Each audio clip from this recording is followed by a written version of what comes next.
Hi, everybody. Hey. Hi. MCU is colliding together. What is that like, having all these franchise films come together in one movie for you? It's ridiculous. It's incredible. I mean, look at that poster. It's ridiculous. It's a lot of superheroes up there. A lot of worlds colliding. Yeah. And everyone's been talking about how there was no fun offset making this film. Never. It was fun when Josh Brolin wasn't around. As soon as Josh comes on the set, it's like Debbie Downer's here. Oh, he's here. Yeah. Speaking of Josh, Thanos, supervillain. What can audiences expect from the new supervillain Thanos? A lot of villainy. He lives up to the hype. Yeah, he really does. He does. He really does live up to the hype, and it's not an easy burden to carry, man. It's because it's all the Avengers, all these huge personalities, and one supervillain. Well, all the Avengers and the Guardians connecting in this film. How was that for you, John?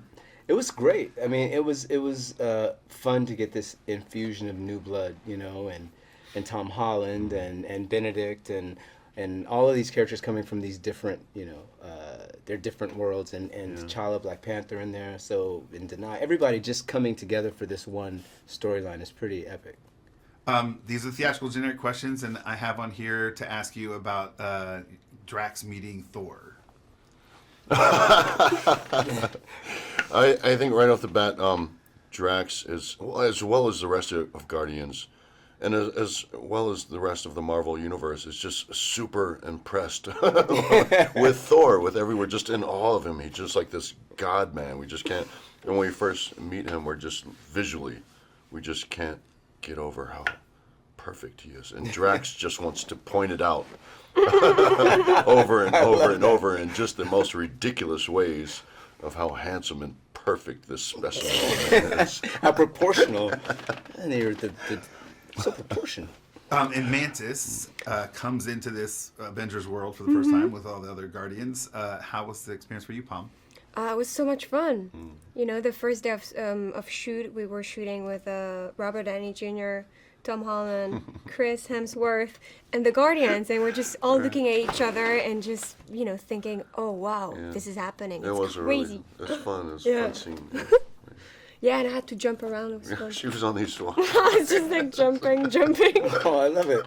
Good. And Don, where do we find your character at the beginning of this film? That's a good question. I'm not sure.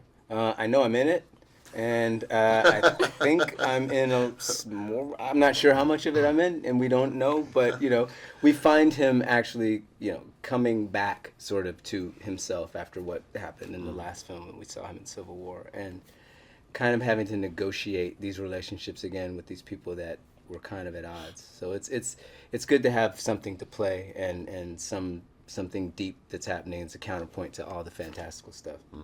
And talk to us about working with the Russo brothers. Who are that? Who's that? There's somebody in the Marvel MCU. Oh, the directors. Oh, yes. Yeah. Yes. Okay, I remember them. Yeah.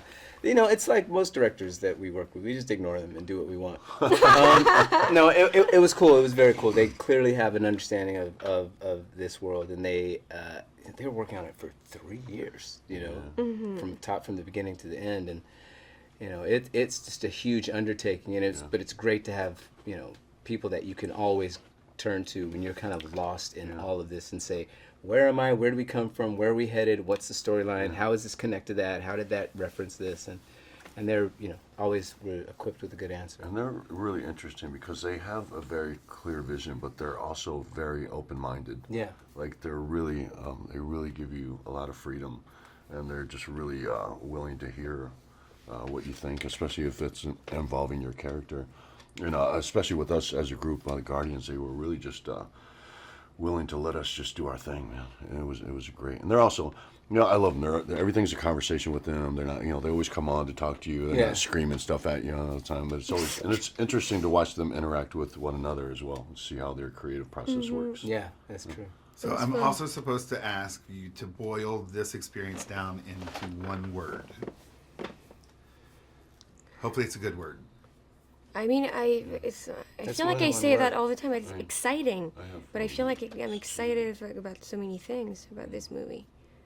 The movie. What would your word be? I hate to keep saying this, but this word keeps popping in my head, and it's a little generic, but epic. Just so epic. Epic. That was going to be my word. Sorry. Lunch. Lunch. Yeah, I'm stealing. So I stole your. You stole my I stole word. your word. stole Now my, I'm stealing stole your my thing. pose. I'm just stealing. Epic lunch. Epic yeah. lunch. Or like marvelous. Marvelous. Nice. All right, beautiful perfect. word. Those are my Trite. questions. Because the other last question Trite. was, what do you expect the audiences to take from the Trite. film? But y'all haven't Trite. seen the film. Trite. This is what Trait. I'm taking from Trait. Don. What is I'm trait? stealing this. What do you think of that? I like it. Don, you okay with that? What did he say? He's gonna He's take in my that from pose, you. so whatever he says is perfect. Yeah, perfect. Yeah, whatever he Like says is this. perfect. Is that the serious pose? Yeah. Yeah. I feel like no matter what I say, they're just if I do this pose, they're gonna take me seriously. Yeah. And even if it's like the most ridiculous. Try it at the DMV. It works. Oh.